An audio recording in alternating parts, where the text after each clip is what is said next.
Into the late 1990s, coverage only consisted of rare one-line mentions.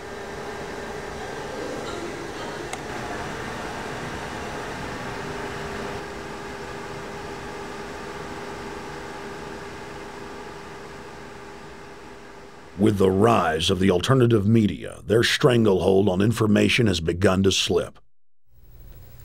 On the outskirts of the national capital today, black limousines with darkened windows converged on a hotel where private security guards imposed ironclad control. The limos carried royalty, political power brokers, and industrial titans to a secret meeting that will last all weekend. It's known as the Bilderberg Group. Could their objective be world domination? Every 4 years, Bilderberg meets in North America, and in June of 2006, we decided to travel to Ottawa, the capital of Canada. The site of Bilderberg.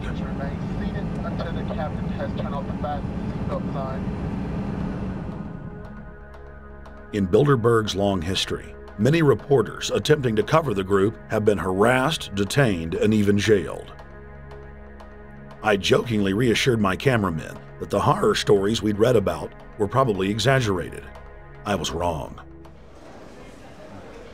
We know reporters get detained at airports, people aren't let in. We know people get sent to the jailhouse for 3 or 4 hours. It happens every time. Well, it happened to Alex Jones this time. They admitted Bilderberg that they've had pressure put on them by the government to heighten security, and that's why all this happened. Yes, I was told that by 2 separate people. They scoured our records for hours yesterday and hours today, trying to find something on us, and of course there was nothing. It was just scary. I mean, I've been all over the world, and I've never seen anything like this. It was like hours of humiliation. And they said, "What are you here for?" And I said, "Well, I'm here to, cover the media, covering a political event. I hope to talk to some members of Parliament." I was answering all the questions. It was clear I wasn't a threat. It was clear I didn't have any criminal record. It was clear I was press. It was clear I was coming to interview people. They were going to deny me. They told me earlier that I was probably going to be denied, and then you guys showed up, and everything changed. So what's your plan now? My plan is to go out and try to interview Jim Tucker, to try to go down to the Bilderberg Group and maybe catch some of them still arriving, and try to still make a documentary.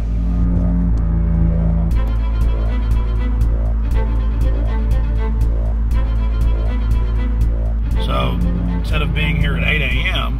in the morning when the Bilderberg Group attendees, the 100 elite of the planet, start showing up, we're going to be getting here about 3:30 or so, and we'll see if we can catch any of the elites coming in.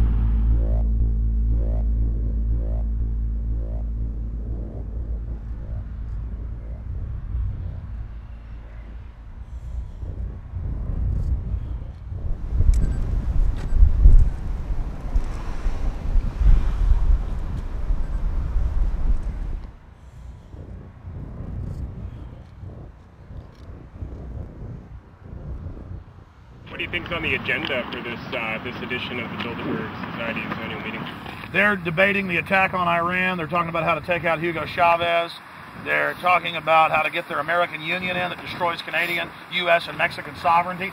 So we're talking about the death of Canada is what's happening in there right now. The death of your sovereignty is happening in there right now. CNN has even reported that these individuals have put out the policy reports through the Council on Foreign Relations that writes their scholarly white papers to end the United States, to end Canada, and to end Mexico. About 10 have come in. They've been coming in slowly in typically big black cars with what appears to be bulletproof glass, and we've got a few pictures of some of the people. We're being kept well back from the building by an awful lot of security people, but there'll be more security as this thing develops. Again, just a reminder to stay off the property, okay? I am.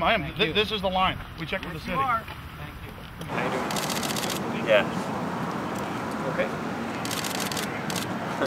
First Boston. That's the ex-president of Ireland? Maybe? Okay, Danny will know. I came here from upstate New York. I booked a room way in advance. When I checked in at 10 o'clock at night, they told me I had to be out at 8:30 in the morning. And so, of course, I complied to what they wanted. I wasn't happy about it because I had been tired. I drove quite a long way. Then I went down to have something to eat, and I just saw a bunch of security here, and I was wondering what was going on, and I asked questions, and they said they were having a wedding or they were having some sort of reception. So I decided to ask a couple more questions because I thought it was kind of weird.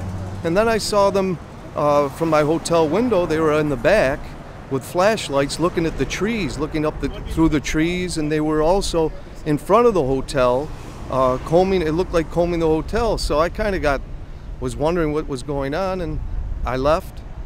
I got up this morning, I checked out, and then the fellow that I spoke with, the last fellow I spoke with, said, well, you'll know all about it in the newspaper.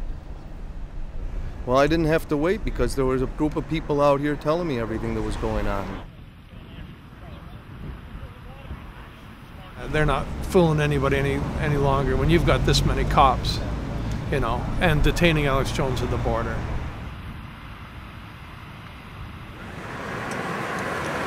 Get them on both sides. Yeah, you crook. Yeah, you're gonna go to jail like Ken Lay. Oh yeah, there's one right there. Hi. Hey, we're not your property. We're not your slaves. We're gonna defeat the New World Order. The New World Order is gonna be defeated. You realize that? I'm glad you do. Always does throughout history.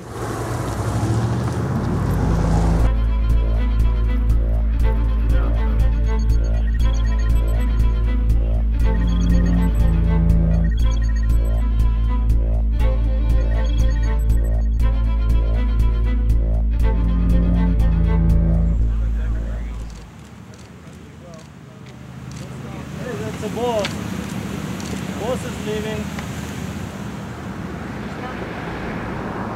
Etienne Davignon is the honorary chairman of the Bilderberg Group,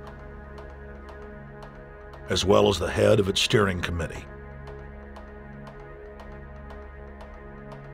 The committee he heads selects and invites each year's attendees.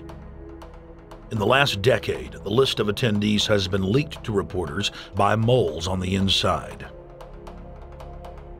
Veteran newspaper reporter Jim Tucker has been covering the Bilderberg meetings for over 30 years and has physically attended more than 20. We traveled back to our hotel to see if Jim Tucker received the 2006 list.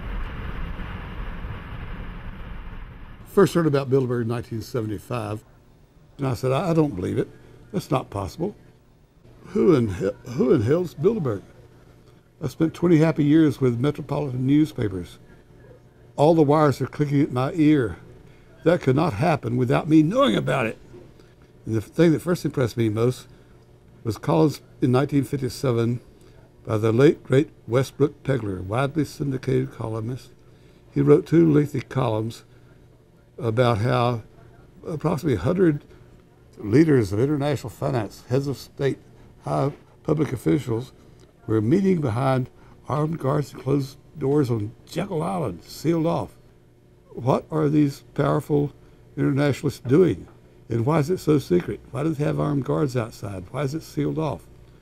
The newspapers totally ignore it. Not a word. Total blackout in the United States. Since then, I've never stopped pursuing Bilderberg, or the whole international gangster organization led by Rockefellers and Rothschilds as they manipulate the world for their own selfish interest.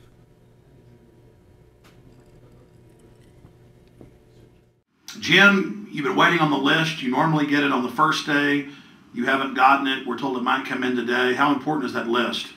It's absolutely essential, although identifying people outside, as we always do, is important too, to find out who is not on their own list.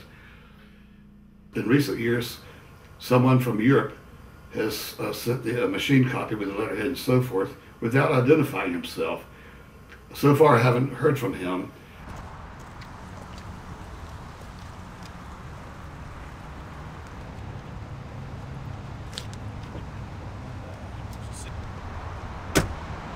Well, Bilderberg assumed that name in 1954 at their first meeting as Bilderberg at the Bilderberg Hotel. It's a little bit like Shakespeare's As You Like It. They say to Shakespeare, what do you want to call this book? And he says, as you like it, meaning whatever you want to call it.